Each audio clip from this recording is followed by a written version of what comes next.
Hi everyone, welcome back to my channel, and this video is every luxury item that I've bought in 2024. I'm going to split the video into two parts. So today you'll see everything that I bought from February to May, and then I didn't do any luxury shopping until the end of the summer when I went to Italy. Now, just like last summer, this was a family trip, not a shopping trip. However, I did fly in and out of the Rome airport where there is luxury duty-free shopping. So more on that in my next video. But let's start with everything that I bought in the first half of the year. And also you'll get to see everything that I bought from Hermes since I bought my last quota bag last year. Now that I'm thinking about it, this is pretty much everything that I bought for myself, period. Because I rarely go shopping in general, I haven't really bought very many clothes in the last year. I had to buy a couple of dresses for weddings that I attended. I bought a couple of shirts from Bloomingdale's, and after 6 years, I finally bought a new pair of jeans from J. Crew. I dislike buying jeans so much. I wouldn't be surprised if it took me another 6 years to buy a new pair. It's one of the reasons that I think I probably only own 5 pairs of jeans. So let's get started. So you may be looking at this bag and thinking Nike is not luxury, but I'll explain why I'm unboxing this on my channel. If you shop at the Nike House of Innovation near the Saks on Fifth Avenue, they give out these really cool reusable bags, which will be great for grocery shopping. So I'm gonna show you what I got and then explain why I got it. Here's the price. So as you can see, I got a pair of Jordans in the color brown. I got this in a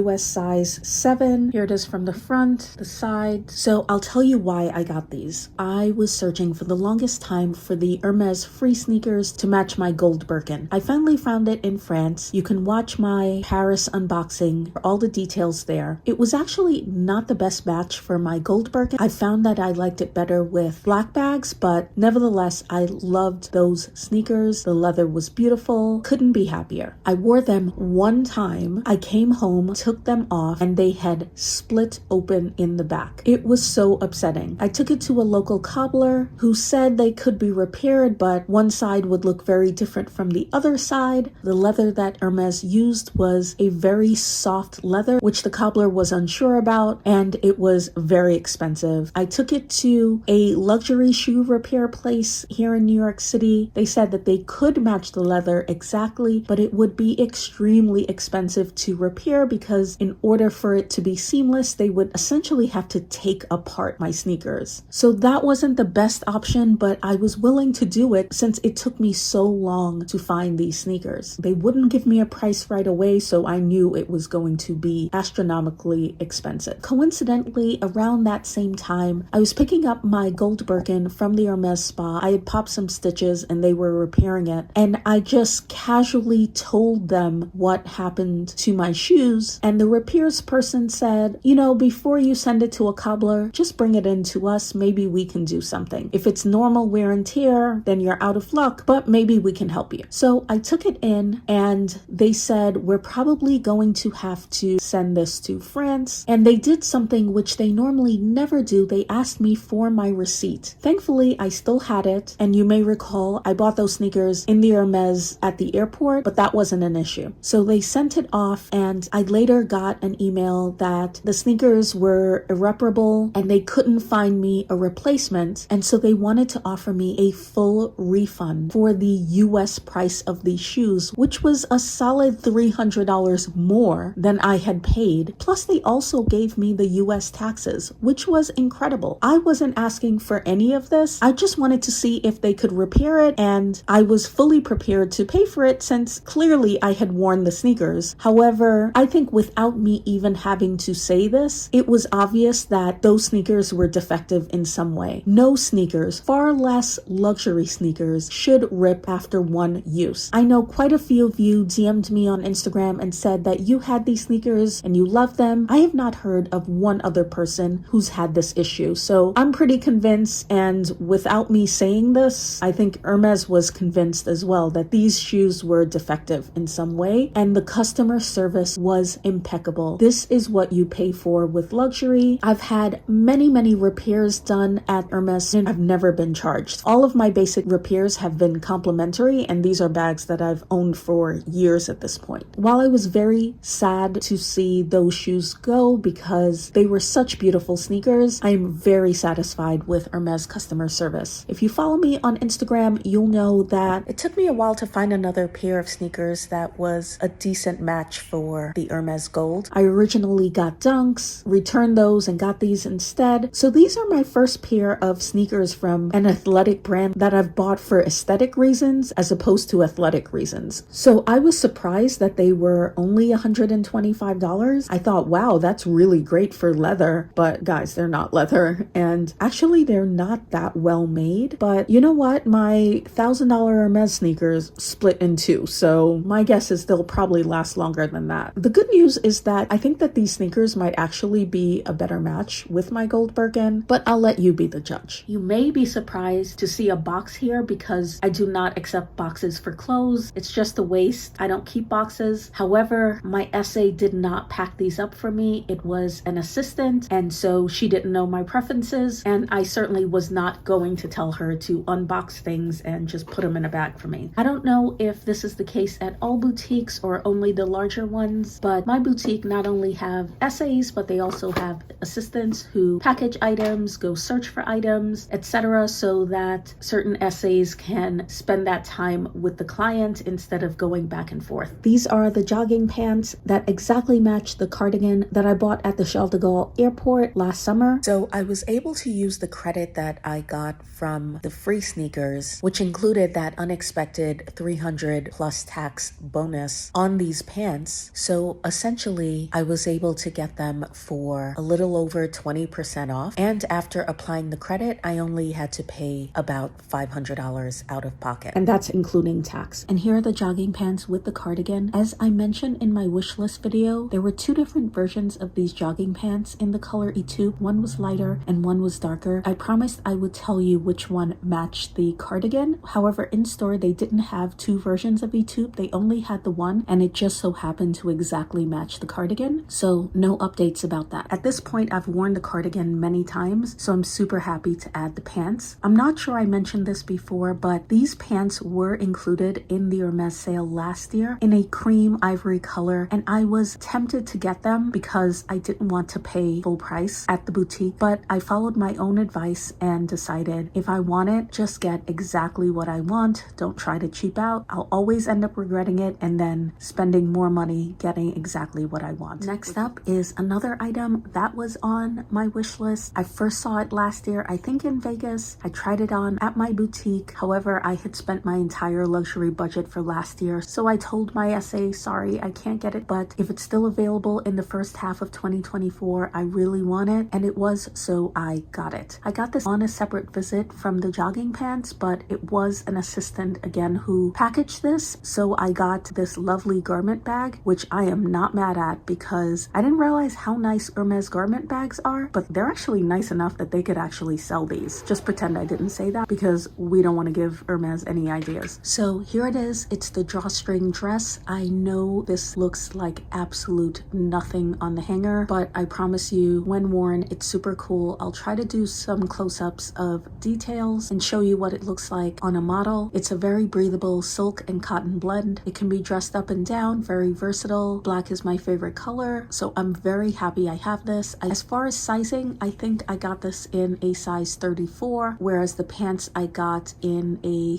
36 or a 38. I can definitely wear this to work. I wear most of my Hermes ready to wear to work because I tend to buy super casual stuff. I wouldn't wear jogging pants to work, but pretty much everything else. I can wear this to church. I can wear this to a dinner, and I was definitely in the market for a black dress that wasn't too dressy or low cut or short on the one hand or too casual. So this dress is giving exactly what I wanted to give. Just one little tip about this dress. Just like the jogging pants, there are two different versions of this, an older version and a newer version that's still available on the website. If you're petite, I would strongly recommend you get the older version, which is what I have, and it's the one that has more detail on the collar, and that's because it's slightly shorter and the shoulders are less broad. So I tried both on in a size 34, and this year's version was a bit shapeless and unflattering on me. So conversely, if you're taller and more broad-shouldered, this year's version will work much better for you. And even better, it's a mid-length on me because I cannot wear mini skirts to work. Next up are another pair of shoes that were on my wish list, and I've been looking for them for quite some time. I did say if I didn't get these shoes this year, I would just take them off my wish list because I originally bought them a couple of years ago and Chanel canceled my order. I looked for them last year in London and Paris, could not find the versions that I want. You guys told me that these were classic shoes and they had them at Saks, but when I went, they only seemed to have versions that were all suede. It didn't seem to me that they would wear as well as the versions that I wanted, but I went back a second time to Saks and I found that they were indeed there in my size. Best of all, since I waited until I got my rewards from Saks, I was able to apply them to these shoes and get them half off. These come with extra laces. It's been a very long time since I bought Chanel shoes. I only own one other pair of Chanel shoes and I bought those maybe 9 years ago, and they're the ballet flats. These don't seem to have a name. They're just called black sneakers on the box. They're a size 37.5. The salesperson was pretty insistent that I get a 36.5 or at max a 37, but I really wanted to size up in these. They're $14.25. However, as I said, I had a $750 Saks rewards card, so I paid approximately $735, but with tax it came up to $801. So actually, I think not getting it a couple of years ago worked out in my favor because I had already used my Saks rewards that year, so I was going to pay the full retail price, which was at that time $1,200 to $1,250. So as you can see, these sneakers have gone up considerably in price. And even if I had gotten them last summer in France, they still would have been over $1,000, maybe $1,100 or so. So patience is a virtue. I'll give you a few details. So these sneakers have the really small gold CC. There's nothing on this side. Unfortunately, Chanel is written on the back, but it is in black, so it kind of blends in. To be honest, I didn't even notice it was there at first. And it's made out of various different materials, a bit of suede, leather, and technical fabrics. These are the most comfortable luxury sneakers that I have ever tried on. I accepted the box, which I don't normally do for shoes, because even though I have every confidence that these sneakers are super comfortable and they'll work out fine, but I just haven't had the best luck with luxury sneakers in the past. You heard about what happened to my Hermes free sneakers, and before that, I'd actually gotten a pair of black Hermes sneakers from the sale, which were horrendously uncomfortable. I ended up selling them. Thankfully, they were already half off, so I got all my money back. So these are only my second pair of luxury sneakers. The only other pair of luxury sneakers that I still have are the Hermes day sneakers, and they really need to be cleaned. They are really dirty because they're the only nice sneakers that I own. If I wanted to wear an all black outfit, I would still wear the white day sneakers because I didn't own black sneakers. So hopefully these sneakers will take some stress off of my day sneakers and will prolong the lifespan of both. I own two pairs of Nike in technical fabrics that I use for running and walking and exercise, but that's really it. I am not a sneakerhead, so I buy sneakers pretty rarely and they last me for a solid 10 years. Seeing these sneakers compared to the Jordans, there is no comparison in terms of quality, and I know that these sneakers are more than 10 times the price of the Jordans, but in this case, you truly get what you pay for. So this is the last item. It's May. Hopefully I will put this video up by June. I asked my essay for this. It's readily available online, but for some reason, it just has not been in stock at the store. So even though I asked for it in February, it's now May, and that's because it took a few months to come into the boutique. Yes, she could have just placed an online order for me, but I think it's beneficial for them to sell the boutique stock, and since this is something that I want to wear over the summer, I wasn't in any rush to get it and have her place the order online. Two little dust bags, and these are called the loop earrings. I first learned about them after seeing someone wearing them in store. I immediately knew from the shape that they were Hermes, but I confirmed it with her, and as I said, I asked my essay for them. They're sterling silver, relatively affordable, and I really love them. And a pair of large hoop silver earrings were on my wish list. I wasn't anticipating getting them from Hermes, but when I saw that woman wearing them in store, it was a done deal. So that's the end of part 1 of this haul, and 4 of the 5 items, basically everything other than the Jordans, were items that I put on my wish list in that video posted at the beginning of the year. Here's a sneak peek of part 2. At the end of the summer, I traveled to Italy and I flew in and out of the Rome airport airport. Now, this is my third time in Italy, but my first time flying out of this airport. In the past, I just flew out of different European airports. So similar to my trip to Europe last summer, this was not a shopping trip, but once I found out that the Rome airport had pretty decent luxury shopping and the free duties are actually a little better than other European cities, I decided to get to the airport a little bit earlier since there were a few things on my wish list as well as a few other things that I was really interested in if I were to be able to get them at a significant discount. I'll show you what luxury stores they have at this airport. I took a few sneaky pics and I'll show you what I bought duty free. So stay tuned, that will be my next video. And thank you so much for watching this video. Please subscribe to my channel, that would make my day, and I'll see you in the next one. Bye bye.